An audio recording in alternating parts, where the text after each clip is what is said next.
적극적으로 이제 교육과 연구에 많이 참여해 주실 거고요.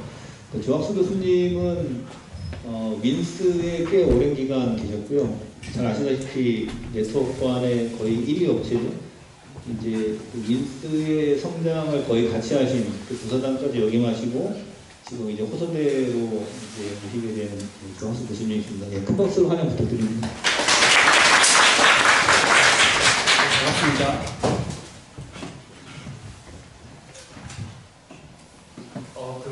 양 교수님과 윤 교수님의 이 파널 문제를 아까 제가 좀 더 일찍 알았으면 좀 더 샤프하게 고객들과 문제를 갖다 좀 풀 수 있었을 것 같습니다. 제가 침입 탐지 시스템, 침입 방지 시스템을 제 통신사 쪽에 개발 구축하는데 고객들이 그런 이야기를 해요. 이 백본망, 국가통신망, 트래픽들이 계속 들어오지 않습니까? 그러면은 그 중에서 나쁜 애들을 식별을 해야 되잖아요. 근데 나쁜 애들이 누구를 주로 나쁜 애들이랑 어쩌다 들어오는 나쁜 애들이라고 잘 안 하고 정말 많이 들어오는 애들, 정말 많이 들어오는 IP. 예를 들어서 이런 문제를 보이게 됩니다. 매 분마다 내 마음으로 들어오는 이 트래픽들 중에서 카운트가 많은 IP들을 추출해가지고 그거를 카운트사 같이 로깅해다. 예. 아니 고객님 저희 인라인 장비거든요. 실시간으로 막 1기가, 10기가, 100기가 트래픽이 들어오는데 그걸 카운트를 재려면 메모리가 얼마나 많이 필요하고 해싱을 아무리 해도 그리고 거기다 넣었다 칩시다. 그거 다시 또 그 중에서 가장 카운트가 많은 애들을 소팅해가지고 그리고서 거기서 찾아가지고 그걸 로깅하는데 분당 한 1000개쯤 로깅했으면 좋겠는데 그러거든요. 그러면 분당 1000개, 분당 1000개면은 하루에 1440분 1440분 그러면 곱하기 1000 하면 140만 레코드. 그러면 이게 하루만 도는 게 아니고 1년을 돌거든요. 그러면은 이게 1000억이 넘어갑니다. 뭐지, 그쵸? 그렇게 돼야지 일이. 이 문제를 양 교수님을 미리 알았다면 조금 더 샥하게 풀 수 있었는데 저는 그렇지 않잖아요. 모르잖아요. 어떻게 풀었게요, 그걸? 어때서 풀어야지 고객이 물건을 사주거든요. 기계를 때려 넣어서. 고객님아, 우리가 필요로 하는 것은 많은 비중을 차지하는 IP들 내지는 서비스 포트들이지 않습니까? 그렇죠? 그게 1000개라는 많은 수를 의미해요. 고객님, 그렇지 말고 우리 그 점유율 1% 이상 되는 그 IP들을 제가 로깅해 드릴게요. 어느 게 더 좋겠어요? 1% 이상이면 충분해. 아니야. 0.1%면 좋겠어. 똑같죠? 0.1%면 1000개 되니까 0.1%면 좋겠어 그러거든요. 그런데 방금 전에 양 교수님이 좋은 그 칩스 디스트리뷰션 되게 좋은데 이게 0.1% 되면 1000개가 로깅될 것 같지만 실제로는 1개, 2개, 10개예요. 로깅되는 IP이겠습니다. 우리는 그 고객님한테 좀 속으로는 우롱을 요구했지만 똑같은 그 리퀘어먼트를 갖다 해결해주는 방법을 예전 그렇게 풀었는데 교수님의 그런 그 강의를 미리 들었다면 제가 좀 더 샤프한 아이디어를 풀 수가 있었을 것 같아요. 그리고 이제 오늘은 어쨌든 그 양 교수님의 강의를 들어가지고 그래서 저도 암호 트래픽에 대해서 좀 공부를 열심히 하고 있는데 어떻게 해야 될지를 좀 많이 힌트를 얻었던 것 같습니다. 저는 작년에 그 데이터 청년 캠퍼스에서 같이 그 학생들하고 러닝을 했는데 네트워크 트래픽까지 와서 이게 좀 몇 가지 하다 보니까 이렇게 논문 쓰면 좀 이상한데 했던 이야기를 윤 교수님과 양 교수님께서 앞에서 잘 말씀하셨던 것 같아요. 그래서 이게 그 데이터를 가지고 러닝할 때 이게 좀 이렇게 러닝해서 98%, 99% 나온 게 무슨 의미가 있을까? 왜 내가 이걸 IPS나 IDS에 쓸 수가 없는지 를 아까 좀 깨달았던 것 같아요. 그래서 그 이야기를 오늘 하려고 합니다.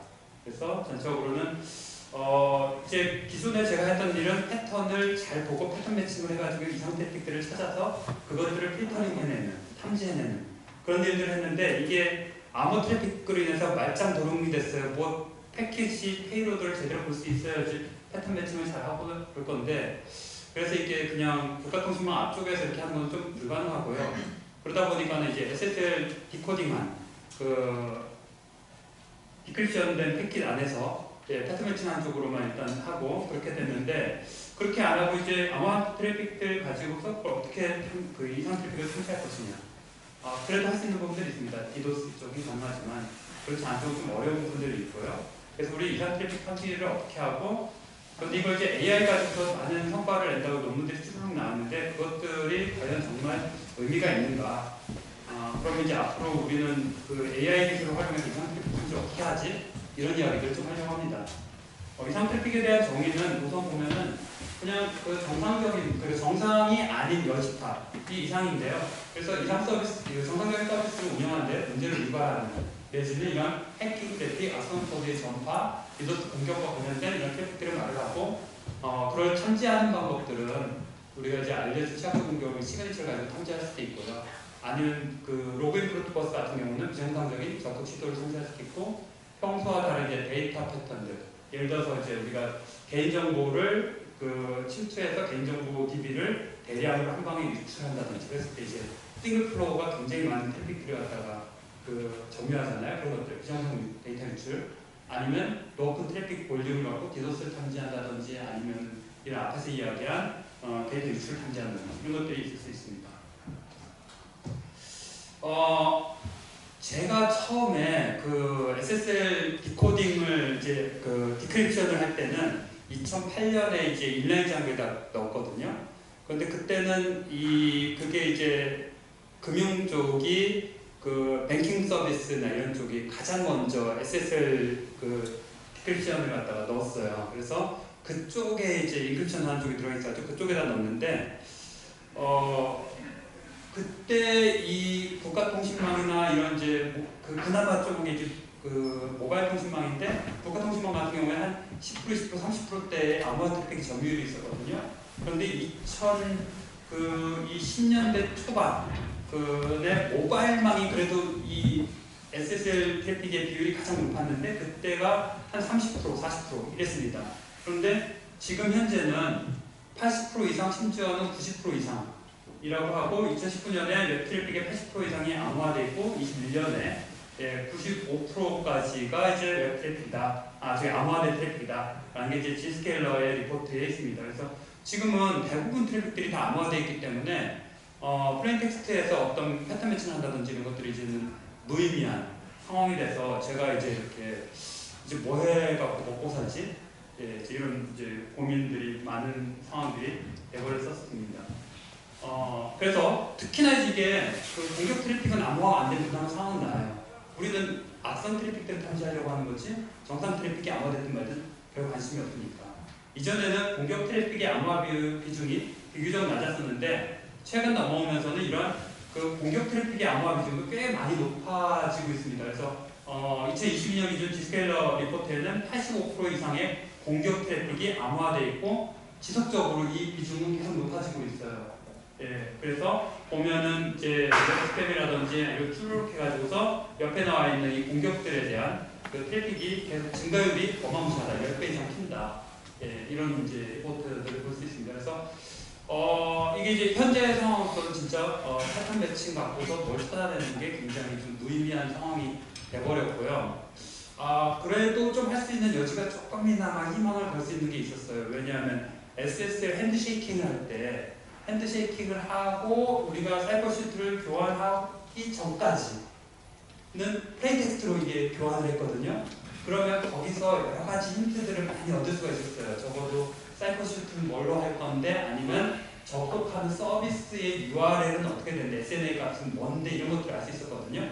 그래서 그거 갖고 했는데 이제 그 TLS 1.3으로 넘어오면서부터는 그 핸드쉐이킹조차도 이제 암호화해버리거든요. 그럼 중간에서 이걸 그 복화를 못해요. 그래서 플레인 텍스트 갖고 뭘 할 수 있는 것들이 이제는 완전히 좀 할 수 없는 상황이 돼버렸습니다.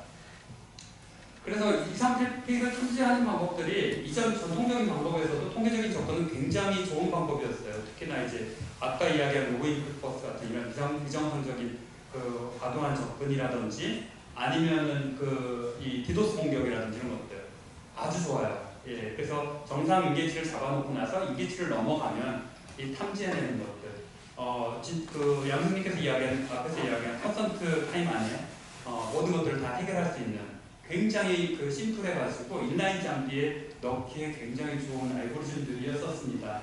근데 디도스 지금도 유효합니다. 아직까지는. 예, 그래서 디도스 아니면 크레덴셜 스타팅 공격들, 스캐닝 공격들 이런 것들을 임기치 가지고서 하는데 이게 단점이 임기치는 많다 어느 정도 값이 많은 값이 있는데 그 값을 넘어가면 나쁘고 그 값을 안 넘어가면 괜찮은 거야. 이걸 정의하는 거거든요. 그런데 이게 서비스마다 다른 거죠. 그 임기치라는 게. 예를 들어서 트래픽이 1Mbps 흐르는 곳과 10Gbps, 100Gbps 흐르는 곳은 다르거든요. 그래서 그런 상황에서 어떻게 임기치를 잘 정의할 것인가.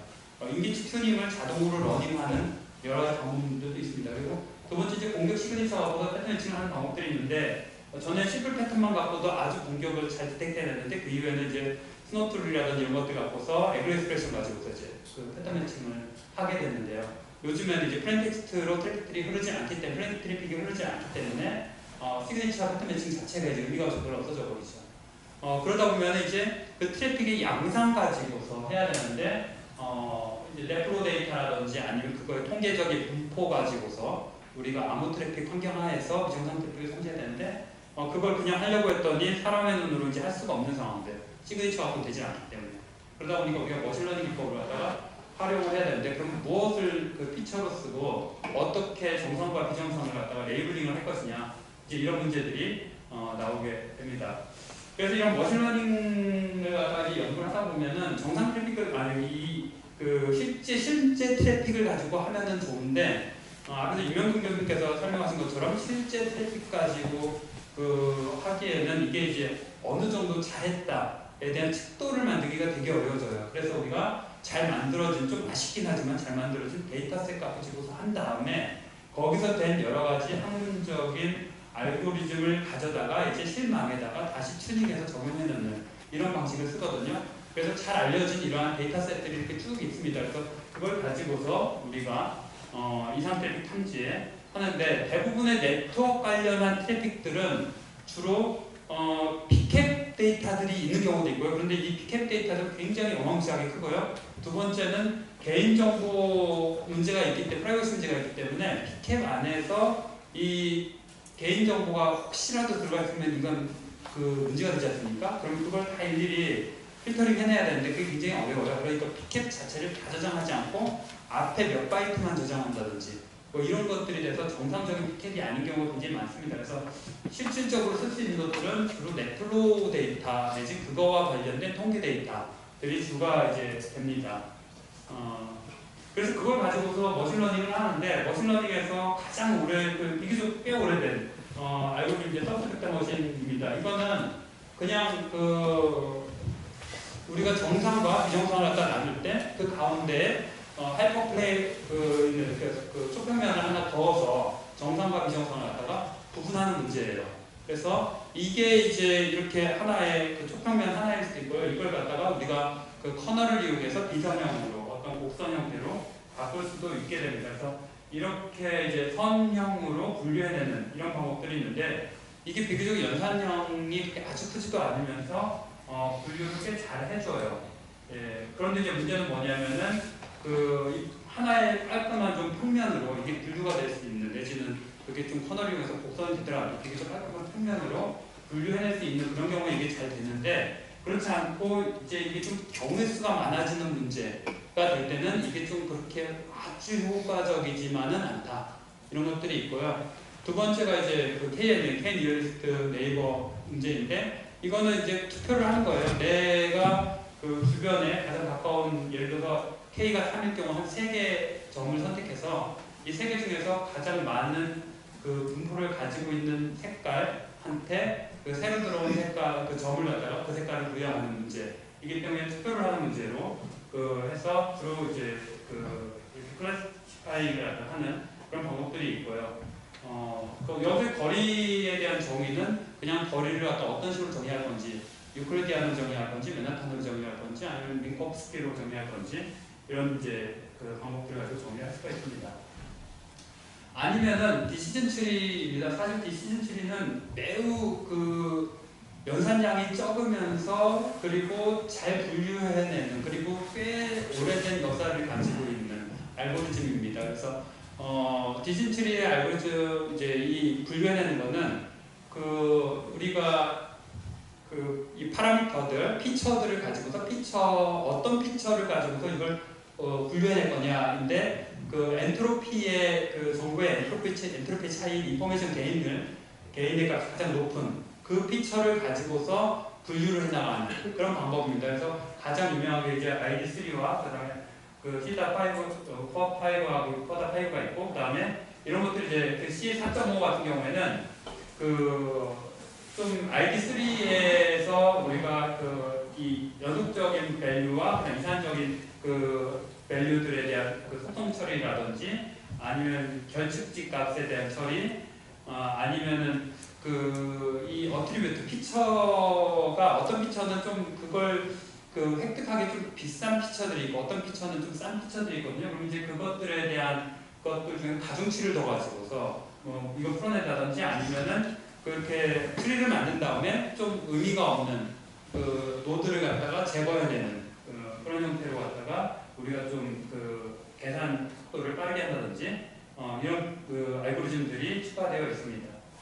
그래서 이제 이런 트리, 디진 트리를 가지고 하는 것들을 하나의 이제 트리만 만들면 그 디진 트리에 의해서 결정되는 거로만 분류가 되기 때문에 오버피팅 된다든지 아니면은 우리가 여러 가지 디펜던시가 있는 어트리뷰트에 대한 의사결정을 할 때 제대로 판단을 못하는 경우가 있거든요. 그래서 그걸 좀 개선해내는 게 이 랜덤 포레스트가 굉장히 좋은 성능을 냅니다. 그래서 이 랜덤 포레스트는 사실은 이제 앙상블 기법 중에 하나입니다. 그래서 트레인셋에서 우리가 트레인셋이 굉장히 크면 그 중에서 일부 샘플만 뽑아가지고 디시전 트리를 만드는 겁니다.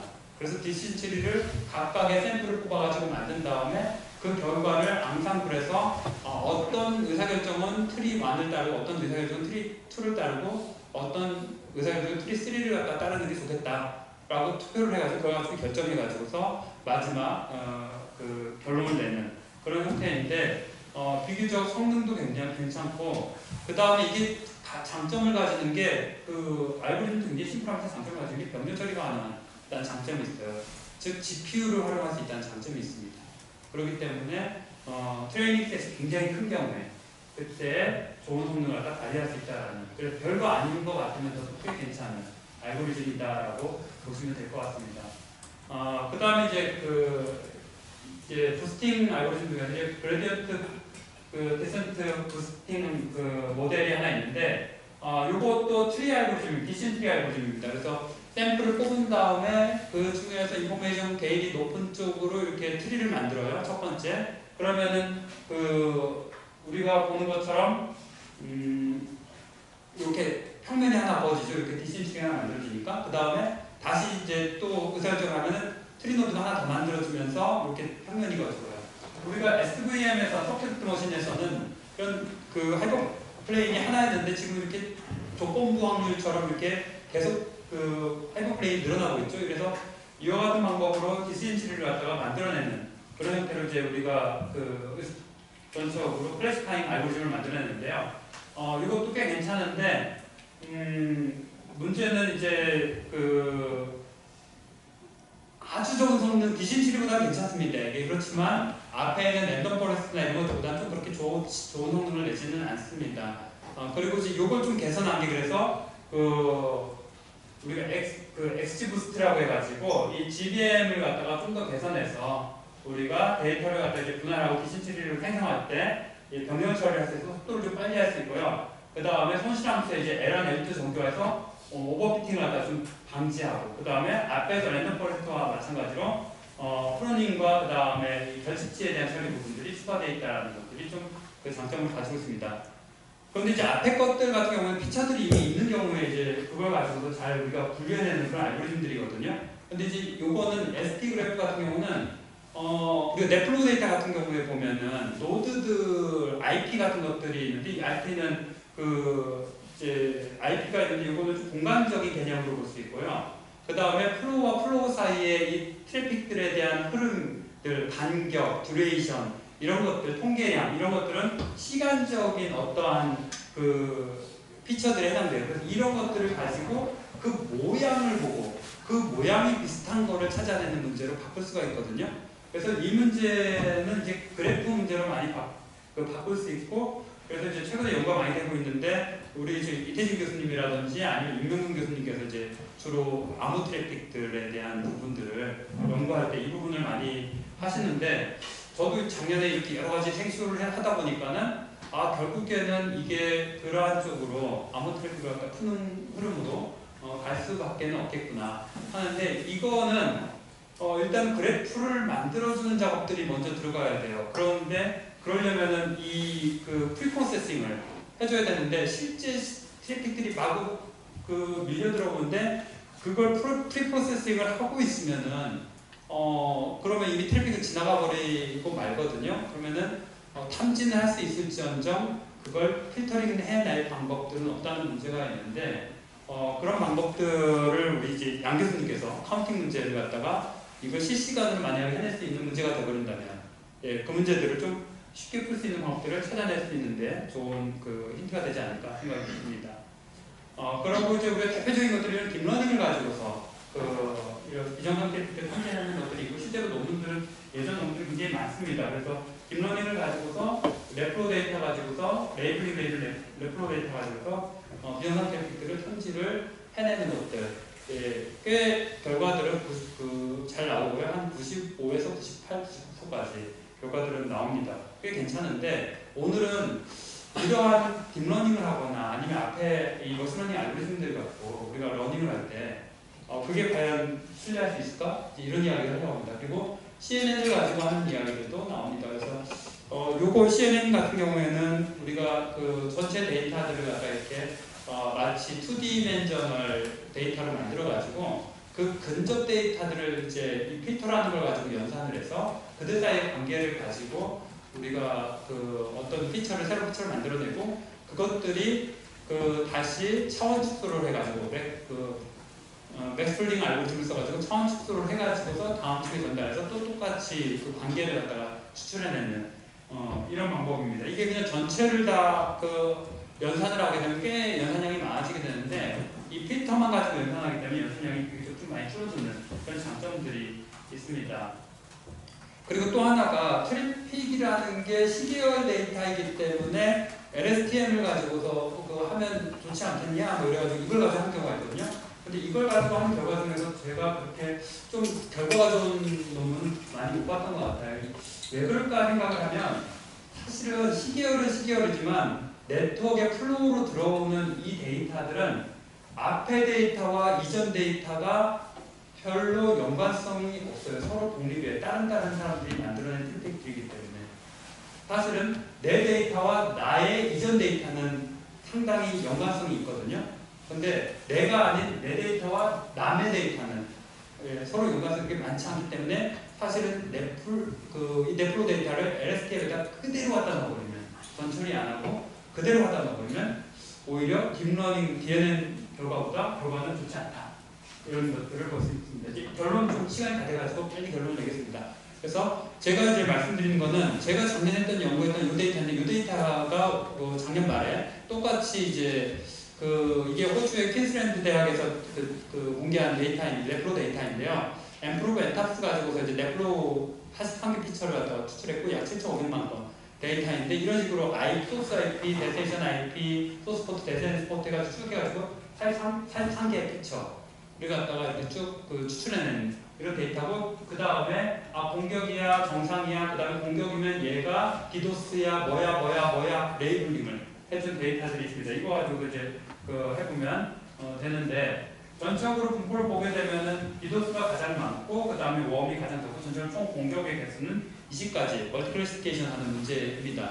그래서 이거와 관련된 논문들이 꽤 많이 나와 있어요. 그래서 그 중에서 가장 이제 최근 논문이었고, 절차는 데이터를 로딩해서 데이터 어떻게 생겨먹었는지 쭉 한번 보고, 디스크립티브 어널리시스하고, 그 다음에 별치나 이상치들, 되게 값이 큰 것들 필터링 피팅 해내고, 그리고 나서 정규화해서 값에 어느 한 피처에 너무 이게 쏠림 현상이 생기는 걸 막아주기 위해서 림맥스 노멀라이제이션이라든지 이런 정교화들을 해주고 아니면은 그리고 이제 IP 같은 것들을 인코딩 해가지고 우리가 그 값을 만들어준다는 이런 것들 그리고 비교적 디펜던스 전적으로 콜리저에 적은 이상 트래픽들의 영향을 덜 미치는 그런 것들이 피처 축소를 좀 해주는 것들이 있고요.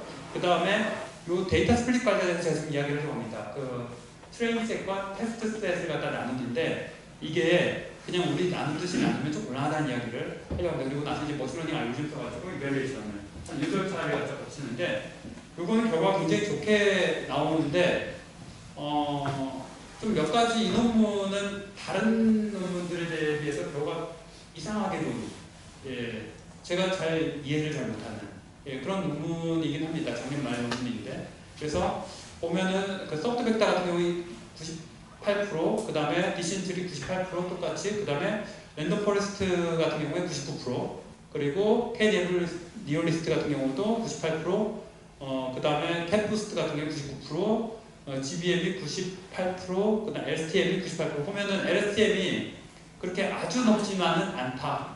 이제 보시면 될 것 같고요. 그 다음에 랜덤 포레스트 꽤 괜찮네. 뭐 이 정도 보시면 좀 될 것 같은데 여기서 우리가 보통 이제 이런 식으로 논문 갖고 쓰는데 요 함수 있지 않습니까? 트렌 테스트 셋 스플릿 한 함수. 요게 이제 이렇게 한 70% 정도는 트레인 셋, 30%는 테스트 셋으로 하는데 이게 랩플로우 데이터라든지 이런 것들에서는 앞에서 그 윤 교수님께서 말씀하시는 게 그 악성 코드도 이렇게 분석할 때 그 근처에 샘플링된 데이터 갖고 트레인 시킨 다음에 거기서 테스트해 보면 결과가 꽤 괜찮게 나온다라고 말씀하셨는데 그거의 더 극단적인 예가 사실 네트워크 트래픽이에요.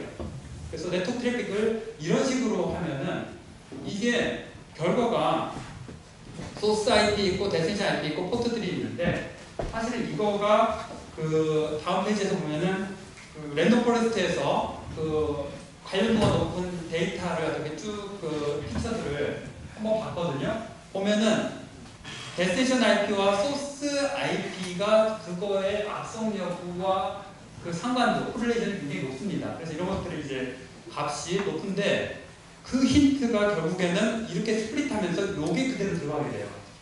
그래서 그 결과가 별 영향을 미치기 때문에 이게 지금 시기 데이터가 벌써 트레인 시키고 다음 시기에 테스트하면은 똑같이 99%, 98%가 나오지 않게 됩니다. 그래서 이런 식으로 대부분의 우리가 그 트레인 시키고 테스트 시킬 때 그 데이터를 다 스플릿하는데 이게 정상적으로 다른 데이터에서는 굉장히 좋은 방법이지만 우리 보안 쪽에서는 결코 좋은 방법론은 아니다. 라는 그 이야기를 좀 하려고 합니다. 그래서 이런 것들이 하나가 있고요. 그 다음에 이 논문에 좀 특이한 거는 그 6가지 종류의 그 스포 렐러티브 피처라고 하면서 이게 들어가 버렸어요. 이게 사실은 얘는 뭐냐면은 그 바이너리 클래시피케이션한 그 악성이냐 정상이냐를 레이블링한 명의 레이블링 값이거든요. 그러니까 이거는 전체 피처에서 빠져버려야 되는 겁니다. 그리고 또 하나 이 데이터셋이라는 거는 이게 이제 요 데이터가 그 여러 가지 종류의 데이터셋을 짜집게 하는 데이터셋이거든요. 그래서 거기에 들어가 있는 것들이기 때문에 요것도 사실 빠져야 되는데 이게 들어가 있어가지고 좀 이거 뭐지? 하는 부분인데 제가 아직 이걸 정말 썼는지 안 썼는지에 대한 코드는 아직 찾지 못해가지고 한데 좀 이상한 논문에서 본 것들 그 부분이 됩니다. 그래서 이 레이블이라는 것들이 요게 0하고 1인데 이게 그 어택이면 1이고 비나인이면 0인 이런 형태의 데이터이기 때문에 이건 피처로 쓰면 안 되는 거고 이 데이터셋 같은 경우는 마찬가지예요. 레이블 그 어디에서 가져온 거냐인데 이게 사실 어택의 종류하고도 상당히 연관이 있을 가능성이 높기 때문에 이것도 피처로 쓰면 안 되는 거거든요. 이거는. 그래서 이걸 빼야 되는데 왜 저기에 논문은 저 이야기가 나왔을까는 좀 의문이 되는 부분들입니다. 그래서 우리가 그 데이터를 갖다가 그 테스트와 트레인 데이터를 갖다 스플릿 시킬 때 랜덤 스플릿 시키면 매우 곤란하다. 트레인 시킬 때 힌트들을 넘어주기 때문에 그 테스트 결과에 과도하게 높게 나오는데 굉장히 영향을 많이 미친다. 그래서 우리가 다른 방법으로 이렇게 데이터를 갖다가 레코드를 병합해가지고 그것들을 학습시키고 그리고 그걸 갖다 테스트할 다른 풀립 방법도 찾아야 된다라는 이야기를 좀 하려고 합니다. 그래서 전에는 그 작년 같은 경우 이걸 갖다가 그냥 그 과거 그 동일한 소스 IP 기준으로 병합을 시켜가지고 했거든요. 그래서 앞에서 말씀드린 것처럼 또 병합을 시키려고 하다 보니까 n로그 n번의 프리퍼런스를 해야 되는데 이게 굉장히 모아가 와요. 그래서 어려운 부분들이 있어서 이걸 좀 줄일 수 있는 방법들에 대한 고민들을 좀 계속 하고 있었고요. 그리고 그렇게 된 것들이 결국에는 이게 우리 이태진 교수님이나 유명 교수님께서 연구하시는 그래프하고 병합시키는 과정들이 결국에는 그거하고 같은 연관을 가지기 때문에 그쪽으로 연구가 바뀌지 않을까라는 생각을 하게 됩니다. 네, 시간을 좀 많이 오버해서 죄송합니다. 예, 신기하고 수고 많으셨고요. 질문 한 개만 받도록 하겠습니다.